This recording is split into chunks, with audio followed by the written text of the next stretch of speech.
নমস্কার, আমি এক অন্নপূর্ণা যোজনা মা বোনেদের জন্য ভিডিও নিয়ে এসেছি এবং আজকের ভিডিওটা দুটো কারণের জন্য নিয়ে এসেছি। এবং সরকার এই যে নিয়ম চেঞ্জ করছেন এবং যে নিয়মে আমাদেরকে করতে হবে সব কিছু, এই নিয়ে আজকের ভিডিও।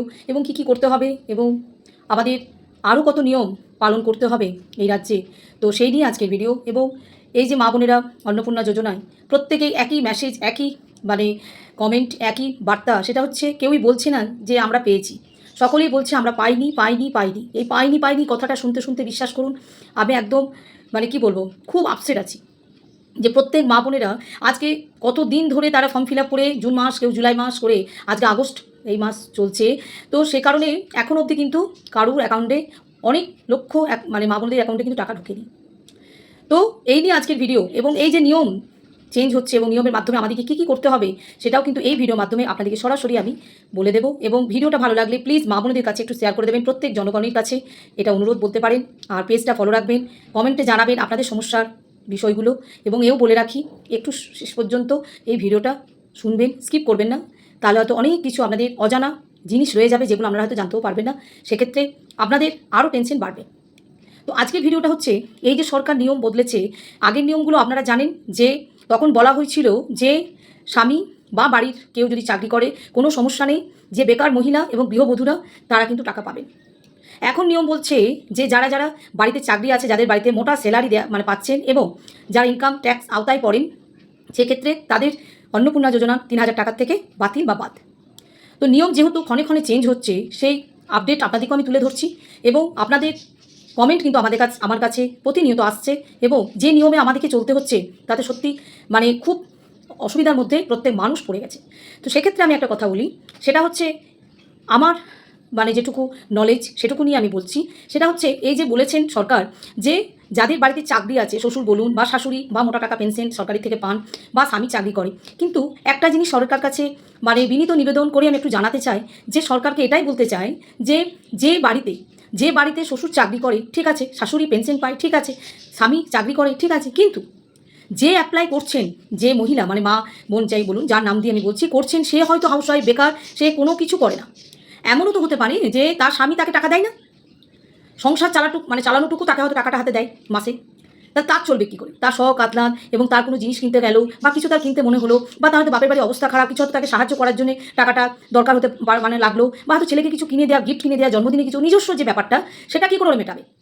প্রথম। দ্বিতীয় পয়েন্ট হচ্ছে শ্বশুর চাকরি করে, শ্বশুর তো বৌমাকে নাও দিতে পারে, শ্বশুর বৌমাকে টাকা নাও দিতে পারে। কারণ এখন দেখুন, ফ্যামিলি এই নয় যে এক বাকুলে থাকা মানেই যে তার মনের মিল আছে বা কোনো রকম শ্বশুর শাশুড়ি বৌমাকে দেখে। এমনও ঘর আছে, অধিকাংশ এখন ঘর আছে যেগুলো হয়তো তারা আলাদা থাকে, সেপারেট থাকে। তা সেক্ষেত্রে সে শ্বশুর সে বৌমাকে সাহায্য নাই করতে পারে, তাহলে বৌমা কী করবে? সে তো বেকার। তা এই যে ঘরে চাকরি করে বলে সে বউ পাবে না টাকা, বা তার শাশুড়ি পেনশন পায়, সে বৌমাকে নাও দিতে পারে, সেটা তার মর্জি। আজকাল স্বামীরাও হয়তো অনেক সময় বৌদিকে দেখে না, অধিকাংশই দেখবেন শুনবেন যে তাদের বউদের ওই মাস গেলে যেটুকু টাকা তারা খরচা করবে, স্কুল বলুন, ছেলের টিউশন বলুন বা বাড়ির যাবতীয় যা যা খরচা, সেটা একটা খরচা বাবদ একটা তার হাতে তুলে দেওয়া হয় যে তোমাকে এই টাকাটা আমি দিলাম, তুমি এইভাবে চালাও। তাহলে সেই টাকা থেকে সে কী করে ওই যে হিসেব করে স্বামীরা টাকা তুলে দিচ্ছে, তা সেই মহিলা যে তার কোনো বাইরের সোর্স নেই এবং চাকরিও করেন না, হাউসওয়াইফ, তার চলে কী করে? শ্বশুর নাও দিতে পারে, শাশুড়ি নাও দিতে পারে, স্বামীও হয়তো ওই মাস গেলে টাকাটা দিতে পারে। এবার তার যে শখ আহ্লাদ বলুন বা শখ হলো কিছু কেনার, কিছু হয়তো অনলাইনে নেওয়ার ইচ্ছা হলো, তখন তো সেই স্বামীর হাতে, নালে শাশুড়ির হাতে, নালে শ্বশুর হাতে হাত পাততে হবে দিনের শেষে। তাহলে এটা তো মা বোনেদের যোজনা, এটা মা বোনকে দেওয়া হচ্ছে কী কারণে? যে যোগ্য। তাহলে যোগ্য বলতে তো তারাই যোগ্য, যারা কিছুই নেই, যারা কিছু চাকরি করে না, সরকারি কোনো স্যালারি পায় না, যাদের সরকারি কোনো পেনশন নেই, তাদের কী করে চলে? এটা কিন্তু মেন পয়েন্ট। তাই সরকারকে বিনীত নিবেদন করছি যে প্লিজ আপনারা এই মহিলাদের বা মা বোনেদের দিকে একটু তাকান। যাদের পাকা বাড়ি আছে, তার এই নয় যে পাকা বাড়ি আছে সে পাকা বাড়িতেই থাকে। অনেক সময় শ্বশুর শাশুড়িরা তাদেরকে বেরও করে দেয়, বা হয়তো তাদের হয়তো কোনো জায়গায় তারা ভাড়া নিয়েও থাকছে, এই কারণেই হয়তো কোনো চাকরি বলুন বা হয়তো কোনো কাজের সূত্রে তাকে বাইরে থাকতে হচ্ছে, সে হয়তো ওই পাকা বাড়িতে থাকতে পারছে না। সেক্ষেত্রে সেই মহিলা কেন পাবে না? এমনও আছে যে হয়তো স্বামী বাপের বাড়িতে বসিয়ে দিয়ে গেছে, স্বামী দেখেও না, কিন্তু ডিভোর্স নয়, কিন্তু স্বামী দেখে না, তার টাকা পয়সা কিছুই তারা পাঠায় না, সে কোনো রকম করে স্বামী স্মৃতির সিঁদুরটা নিয়ে আরও একটা বাচ্চা বা দুটো বাচ্চা নিয়ে হয়তো বাপের বাড়িতে বসে আছে। তো সে বাবার ইচ্ছা হলে তখন হয়তো তার কিছু কেনার ইচ্ছা হলো, তখন সে বাবা মায়ের কাছে হাত পাততে হবে। তো সেই মহিলারা কেন পাবে না? তো এইগুলো হচ্ছে একটা মেন পয়েন্ট যে মা বোনেরা খুবই অসহায় এবং কি বলবো, লোকের প্রতি ডিপেন্ডেন্ট, যে আমাদেরকে ওদের মা বাবার প্রতি বলুন, স্বামীর প্রতি, শ্বশুর শাশুড়ির প্রতি আমাদেরকে ডিপেন্ডেন্ট হয়ে থাকতে হবে এবং তাদের ইচ্ছা মতো আমাদেরকে চলতে হবে। যখন ওদের ইচ্ছা হবে আমাদের হয়তো 1-2 পয়সা হাতে দেবে, ইচ্ছা না হলে দেবে না। তাহলে এখানে একটা ব্যাপার দেখাচ্ছে যে মহিলারা, যে বেকার মহিলারা আমাদের রাজ্যে রয়েছেন, লক্ষ লক্ষ মহিলারা যারা হাউসওয়াইফ, যারা কিছুই করে না, হয়তো এমন ভদ্রলোকও আছে যে জেনারেল বলছি, তারাও কিন্তু গরিব।